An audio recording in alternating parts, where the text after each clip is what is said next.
नमस्कार, welcome back to my channel ask Astroaid. आप सबों का एक बार फिर से बहुत बहुत स्वागत है। आज हम आपसे बात करेंगे शनि के ऊपर में वापस। देखिए, ऐसा कोई व्यक्ति नहीं है जिसको शनि की पीड़ा न झेलनी पड़े, और शनि तो पीड़ा कारक है ही है। हर आदमी के जीवन में कम से कम 2 बार तो शनि की महादशा आती है। 2 बार 7.5 का आपको सामना करना पड़ता है। अब बने रहिए इस वीडियो के आखिर में हम आपको कुछ एक ऐसे उपाय बताएंगे जिससे कि कहीं पर भी किसी भी स्थिति पे अगर आपको शनि की महादशा में कुछ भुगतना पड़ रहा है तो उससे कैसे मुक्ति मिले और ये क्यों होता है, शनि क्यों कष्टकारक है, इसके बारे में हम आपको एक रोचक कथा भी सुनाएंगे कि इसका क्या तात्पर्य होता है। आप लोगों ने महर्षि दधीची का नाम सुना होगा। महर्षि दधीची बहुत बड़े महर्षि थे और देवासुर संग्राम में उन्होंने देवताओं की विजय के लिए अपनी अस्थियों का दान किया था। तो उनकी अस्थियों से वज्र बनाया गया था। तो जब अस्थियां उन्होंने दान कर दी तो उनका शरीर का सिर्फ मांसपिंड बचा। उस मांसपिंड का शमशान घाट में दाह संस्कार हो रहा था। उनकी पत्नी इस वियोग को नहीं सह पाई, तो उन्होंने क्या किया कि वहीं पास में एक बहुत बड़ा पुराना पीपल का पेड़ था जिसमें एक कोटर था, मतलब पेड़ के भीतर में जो छेद हो जाता है ना कोटर, वो कोटर था। तो वहां उन्होंने अपने 3 वर्ष के बालक को उस पर रख दिया और खुद जाके चिता में बैठ गई और सती हो गई। तो इस प्रकार से महर्षि और उनकी पत्नी दोनों भस्म हो गए। अब उधर वो छोटा बच्चा पीपल के पेड़ में भूखा प्यासा चिल्ला चिल्ला के रो के बुरा हाल था, कुछ नहीं मिला। तो उस बच्चे ने जो पीपल के जो फल गिरे थे, जिनको हम गोदा बोलते हैं, पीपल के फल को गोदा बोलते हैं, तो वो उसने खाया और पीपल के पत्ते खाके उसने अपने प्राण बचाए। कुछ समय बाद स्वयं नारद भगवान उधर से गुजरे, तो उन्होंने कोटर में पड़े हुए बच्चे को देख करके पूछा कि हे बालक, तुम कौन हो, तुम्हारा नाम क्या है? तो उल्टे उस बालक ने उनसे पूछा कि प्रभु आप कौन हैं और मुझे बताइए कि मैं कौन हूं। तो नारद जी ने बोला भाई मैं तो ऋषि नारद हूं और ध्यान करता हूं, तुम कौन हो? तो नारद जी ने ध्यान करके बताया कि ओहो, तुम तो ऋषि दधीची के पुत्र हो और तुम्हारे ऋषि पिता ने अपनी अस्थियों का दान देवताओं को दे दिया था, जिससे वो अस्त्र बना करके और असुरों पर उन्होंने विजय प्राप्त करी। और जिस वक्त उनकी मृत्यु हुई उनकी आयु मात्र 31 वर्ष थी। तो बच्चे ने पूछा ऐसा हमारे साथ क्यों हुआ, हमारे पिता को ऐसे उससे क्यों गुजरना पड़ा, उनकी मृत्यु क्यों हुई? तो ऋषि नारद ने कहा कि तुम्हारे पिता के ऊपर में शनि की महादशा चल रही थी और शनि की महादशा में ही शनि की 7.5 भी आ गई। तो इस करके उनके साथ ऐसा हुआ। फिर उन्होंने कहा अच्छा। फिर ऋषि नारद ने इस बालक को शिक्षा दी, पढ़ाया, उसका पालन किया, और चूंकि वो बच्चा पीपल के वृक्ष में मिला था और पीपल के गोदों को और पत्तों को खाके बड़ा हुआ था, तो उन्होंने बच्चे का नाम पिप्पलाद रखा और वो आगे चल करके पिप्पलाद ऋषि के रूप में बहुत मशहूर हुए। नारद जी के जाने के बाद में पिप्पलाद जी ने उनके बताए हुए तरीके से ब्रह्मा जी की घनघोर तपस्या करी। ब्रह्मा जी प्रकट हुए और ब्रह्मा जी ने कहा कि बेटा तुम कोई एक वर मांगो। तो उन्होंने कहा प्रभु हमको सिर्फ ऐसा वर दीजिए कि जिसको मैं अपना दृष्टिपात करूं, उसको मैं भस्म कर सकूं। ब्रह्मा जी ने कहा तथास्तु। ब्रह्मा जी चले गए। जैसे ही वर मिला, पिप्पलाद जी ने तुरंत शनिदेव का आवाहन किया। शनि प्रकट हुए और पिप्पलाद जी ने उनके ऊपर दृष्टिपात करके, आंखों से देख करके उनको भस्म करना शुरू किया। शनि चीखने चिल्लाने लगे। शनि को जलता देख करके उनके पिता सूर्य स्वयं चले आए और पिप्पलाद जी से निवेदन किया कि हमारे बेटे को छोड़ दो। पिप्पलाद जी का ना, हम तो नहीं छोड़ेंगे। उन्होंने बदस्तूर जलाना रखा, चालू रखा। इतने में सारे देवता लोग आए। फिर वो लोग मिलके ब्रह्मा जी के पास गए कि भाई आपने वर दिया है, आप ही चल के इनको ठीक करो। तो ब्रह्मा जी आए और पिप्पलाद जी से उन्होंने कहा कि बेटा इसको छोड़ दो।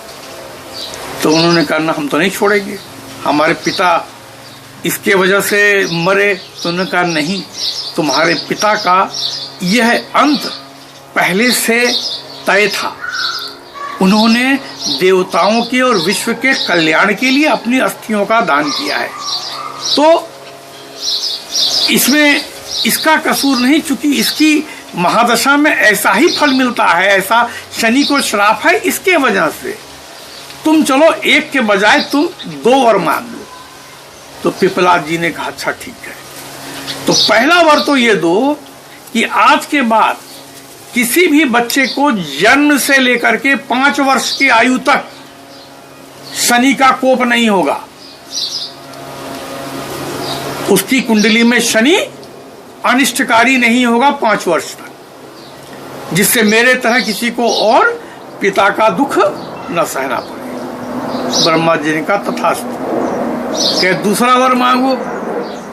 तो उन्होंने दूसरे वर में ब्रह्मा जी को पूछा कि भाई ये जो भी आदमी, चूंकि मैं पीपल के पेड़ में, वृक्ष में रह करके बड़ा हुआ हूं, पीपल को के फल को और पत्तों को खा के बड़ा हुआ हूं, तो जो भी व्यक्ति सूर्योदय के पूर्व पीपल के वृक्ष को अगर जल चढ़ाएगा तो उसको शनि का प्रकोप नहीं लगेगा।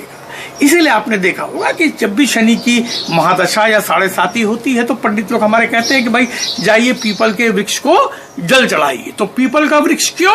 इसकी कथा यही है कि इस वजह से वो आशीर्वाद है ब्रह्मा का, तो पीपल के वृक्ष में जल चढ़ाने वाले को शनि का कोप नहीं लगता है। तो ये एक चीज है जिसके वजह से उसके बाद पिप्पलाद जी ने शनि को मुक्त करने के लिए अपना वज्र दंड जो था वो शनि के पैरों पर मारा कस के, जिससे शनि के पैर घायल हो गए। जब शनि के पैर घायल हो गए तो वो उनकी चाल में वो तेजी नहीं थी, वो धीमे धीमे चलने लगे। इसीलिए उनको मंदाचार कहा जाता है। तो शनैः शनैः चरति यस्य शनिश्चरः, अर्थात जो धीमे धीमे चलता है, क्रमशः चलता है, शनैः शनैः चलता है, वो शनिश्चर कहलाता है। तो इसलिए शनि को मंदाचार अथवा शनिश्चर कहते हैं। चर माने चलना, शनैश्चर, शनैः माने क्रमशः धीमे धीमे, तो शनिश्चर कहलाते हैं।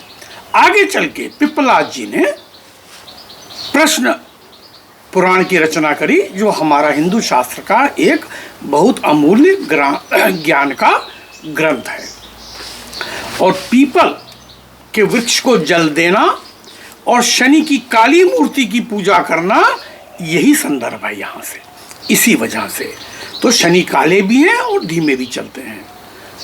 तो आप की कुंडली में अगर कहीं पर भी शनि का प्रकोप है, जैसे इस वक्त जिनकी भी कुंडली में शनि की महादशा चल रही है अथवा जिनके पास शनि की 7.5 चल रही है, तो मेरा अगर पिछला वीडियो देखेंगे शनि के ऊपर में, तो उसमें मैंने पूरा डिटेल दिया है कि किस किस राशि पर कब से कब तक शनि की 7.5 अथवा ढैया रहेगी।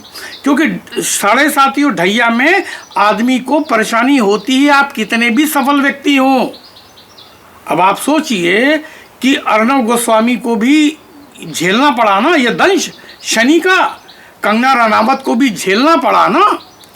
और भी बाकी फिल्मी दुनिया के जो लोग हैं जो परेशान घूम रहे हैं, उनके साथ में यही दशा है। तो इसलिए तो इससे आप कैसे बचें, इसका एक बड़ा अचूक उपाय मैं आपको आज बताता हूं। आपने क्या करना है, मिट्टी का कोई छोटा पात्र लेना है, पतले सकरे मुंह वाला पात्र मिट्टी का होना चाहिए, ये ध्यान रखिएगा। और उसके ऊपर में एक छोटा कोई ढक्कन होना चाहिए, तो जैसे कोई दिवाली वाले जो दिए होते हैं वो लगाने भर का, जिससे उसका मुंह ढक जाए। पात्र में आपने क्या करना है, कोई भी धातु का, धातु जब मैं बोलता हूं तो कोई भी मिश्र धातु हो सकती है, या तांबा जो है कॉपर का कॉइन वो सबसे उत्तम माना गया है, लेकिन एल्यूमिनियम का कॉइन नहीं होना चाहिए, ये मैं आपको विशेष रूप से बता रहा हूं। एल्यूमिनियम नहीं डालना है, तांबा हो या मिश्र धातु का कोई भी हो, अलॉय का, आप वो डाल सकते हैं कॉइन। और इतने छोटे छोटे लकड़ी के कोयले के टुकड़े, 5 टुकड़े, इतने छोटे छोटे जो उसमें अट जाएं, ठीक है ना। कोई इतना बड़ा बड़ा ढेला डालने की जरूरत नहीं है, छोटे टुकड़े डालिए। और उसके बाद में कोई भी एक फूल डाल दीजिए। बर्तन कितना बड़ा होगा इसकी कोई सीमा नहीं है, आप इतना सा भी ले सकते हैं और आप इतना बड़ा भी ले सकते हैं। तो उसमें फिर आप ये कोयले के टुकड़े, एक सिक्का और एक पुष्प डालने के बाद में इसको आप शहद से ऊपर भर देंगे। शहद से भरने के बाद में आप उसके ऊपर एक दिया लगा देंगे, और दिया लगा करके अगर संभव हो तो किसी भी पीपल के वृक्ष के नीचे अथवा बरगद के नीचे, अथवा जिन शहरों में पीपल और बरगद का पेड़ नहीं मिलता है वहां अगर पाकड़ का पेड़ हो, पाकड़, पीपल, बरगद ये सभी एक फैमिली के हैं, फाइकस, ये सारे फाइकस फैमिली के हैं। और आजकल रबर के पेड़ लगाने का भी बड़ा फैशन है। तो जिन देशों में या जिन जगहों पर अगर आपको पीपल नहीं मिलता है तो ये फाइकस की कोई न कोई वैरायटी ज़रूर मिल जाएगी, जिनके फल को हम गोदा बोलते हैं, उसी टाइप के फल होते हैं। तो उनके पास कहीं पर नीचे गड्ढा खोद के आपको ये गाड़ देना है।